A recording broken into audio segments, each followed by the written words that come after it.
Global star Ram Charan నటిస్తున్న పెద్ద సినిమాకు పోటీగా నేచురల్ స్టార్ నాని నటిస్తున్న the paradise cinema box office వరకు సై అంటోంది. అయితే తాజాగా ఇందులో ఓ సినిమా వెనక్కి తగ్గినట్టుగా తెలుస్తుంది.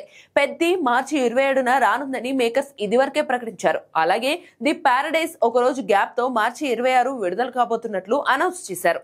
ఈ రెండు సినిమాలపై భారీ అంచనాలున్నాయి. కానీ పెద్దితో పారడైజ్ పోటీ అంటే రిస్క్ చేస్తున్నట్టే. అయినా కూడా మేకర్స్ తగ్గేదేలే అన్నట్టుగా దూసుకుపోతున్నారు.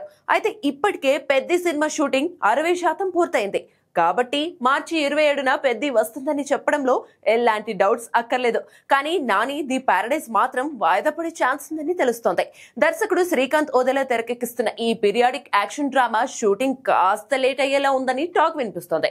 అనుకున్న సమయానికి మొదలు కాకపోవడం, షూటింగ్ స్లోగా సాగడం వల్ల మార్చి 26 రిలీజ్ అవడం కష్టమే అని తెలుస్తుంది. కాబట్టి నాని వెనక్కి తగ్గినట్టే. అయితే ఈ సినిమాపై మాసివ్ హైప్ ఉంది. నాని చేస్తున్న ఊరమా సినిమాగా పారడైజ్ రాబోతుంది. దసరా సినిమాకు మించిన మాస్ ఎలిమెంట్స్ ఉంటాయని ఇప్పటికే రివీల్ అయిన కంటెంట్ చెబుతోంది. కాబట్టి హడావిడిగా వచ్చి మరో పెద్ద సినిమాతో పోటీ పడి కలెక్షన్లను రిస్క్ లో పెట్టడం కంటే ఆలస్యంగా వచ్చి సోలో విన్నర్ గా నిలబడితే బెటర్ అని అంటున్నారు.